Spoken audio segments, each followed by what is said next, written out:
السلام علیکم۔ امید ہے آپ لوگ خیریت سے ہوں گے۔ یہ واقعہ کچھ ماہ پہلے پیش آیا۔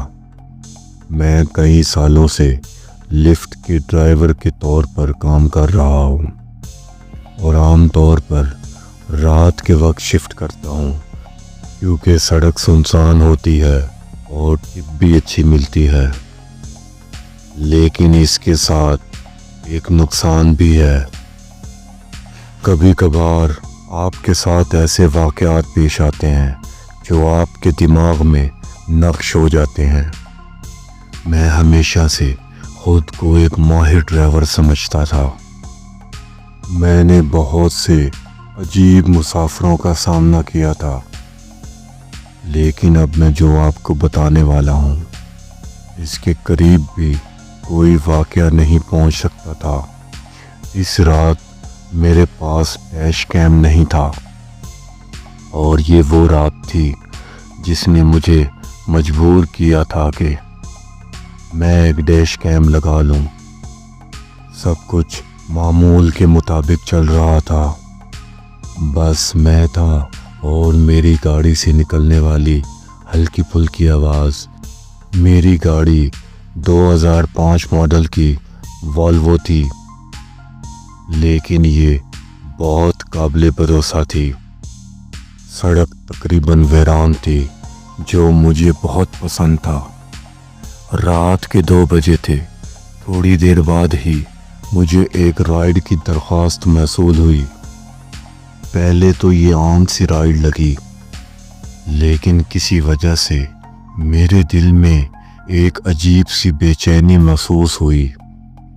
کیا آپ نے کبھی وہ احساس محسوس کیا ہے جیسے کچھ ٹھیک نہ ہو، لیکن آپ یہ بات کبھی نہیں سمجھ سکتے کہ یہ احساس مجھے کیوں ہو رہا تھا؟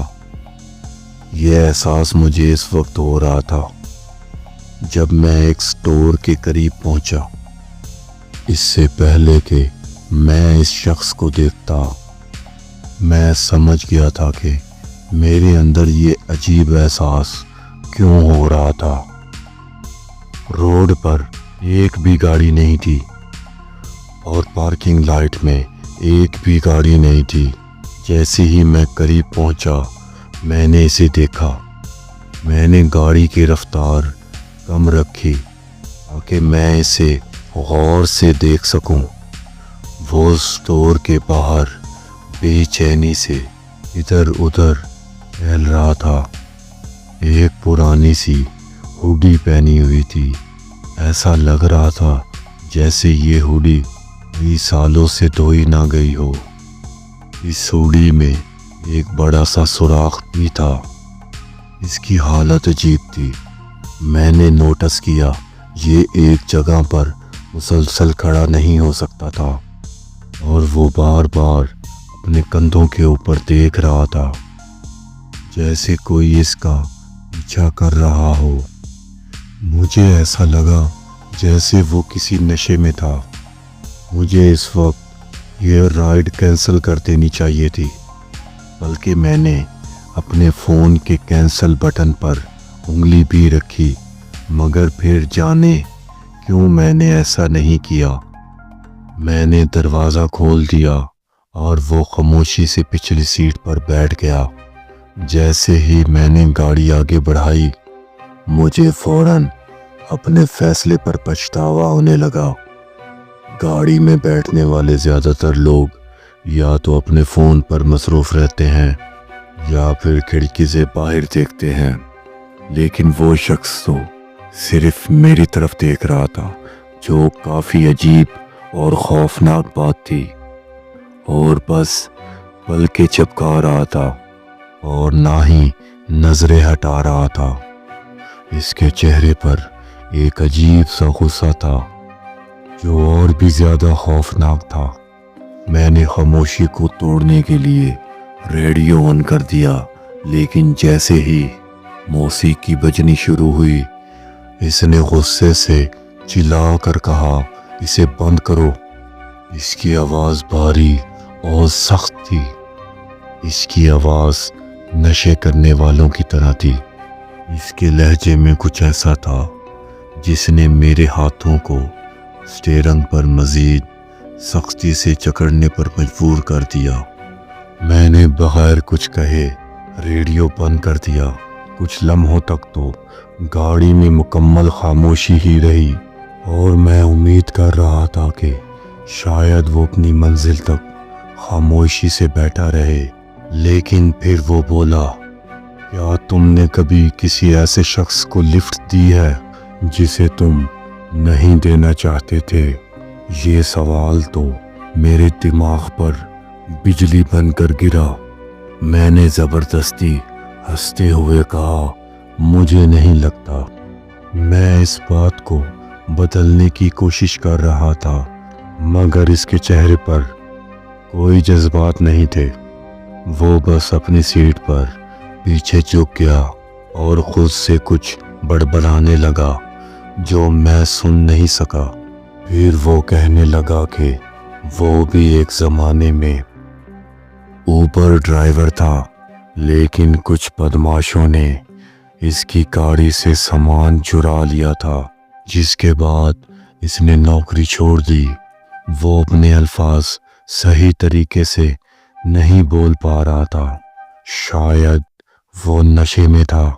میں نے جب میرر میں دیکھا، وہ کہانی سناتے ہوئے مسکرا رہا تھا۔ یہ سب سے زیادہ خوفناک بات تھی، ایک عام انسان اسی برے واقعے کو یاد کر کے کبھی نہیں مسکراتا۔ یہ ایک ڈرائیور کے لیے خوفناک بات ہے کہ اس کے پیچھے بیٹھا ہوا شخص عجیب اور خوفناک حرکتیں کرتا ہے۔ یہ سن کر میرا دل زور زور سے دھڑکنے لگا۔ اب میں اس شخص کو محض ایک عجیب آدمی نہیں بلکہ بہت خطرناک سمجھ رہا تھا، مگر میرے پاس اور کوئی راستہ نہیں تھا۔ کچھ ہی دیر بعد وہ خود سے بڑبڑانے لگا۔ وہ کسی سے معافی مانگ رہا تھا، لیکن وہ میں نہیں تھا۔ وہ بار بار کہہ رہا تھا، میں نے جان بوجھ کر نہیں کیا۔ یہ الفاظ اس کے منہ سے ایسے نکل رہے تھے جیسے اس نے کچھ بہت برا کیا ہو۔ ہماری منزل قریب تھی۔ اچانک وہ غصے میں آ کر چلایا اور کہنے لگا، تم نے موڑ غلط کاٹ دیا ہے۔ حالانکہ میں ٹھیک راستے پر جا رہا تھا، لیکن میں نے خوف زدہ ہو کر بریک لگا دی۔ میرے ہاتھ پاؤں کانپ رہے تھے۔ میں بس چاہتا تھا کہ یہ سب جلدی ختم ہو جائے۔ میں نے جیسے گاڑی روکی، اچانک سے پیچھے لال روشنی نظر آئی۔ میں نے مڑ کر دیکھا، یہ پولیس کی گاڑی تھی۔ میں نے دل میں دعا کی۔ پولیس کار دھیرے دھیرے ہمارے پاس سے گزری اور اس کی سپاٹ لائٹ ایک لمحے کے لیے میری گاڑی پر پڑی۔ میرے پیچھے بیٹھا شخص فوراً اپنی سیٹ پر جھک گیا، جیسے وہ نظر سے بچنا چاہتا ہو۔ میں نے شیشے سے دیکھا، تقریباً وہ سیدھا لیٹا ہوا تھا اور آنکھیں بند کی ہوئی تھیں۔ اور پھر وہ سر اٹھا کر بولا، آج تم خوش قسمت ہو۔ یہ کہہ کر اس نے دروازہ کھولا اور اندھیرے میں غائب ہو گیا۔ اس رات میں نے فوراً اپنی شفٹ ختم کر دی۔ میں خوف زدہ تھا اور مزید ڈرائیونگ کے موڈ میں نہیں تھا۔ کچھ ہفتوں بعد مجھے معلوم ہوا کہ اسی رات کو ایک قتل ہوا تھا۔ اس کے بعد جب بھی میں ڈرائیونگ کے لیے جاتا تو خوف زدہ رہتا۔ اگر میری سٹوری آپ کو پسند آئی ہو تو چینل کو سبسکرائب کریں اور بیل آئیکن کو پریس کریں تاکہ ہماری اور آپ کی ملاقات ہمیشہ ہوتی رہے۔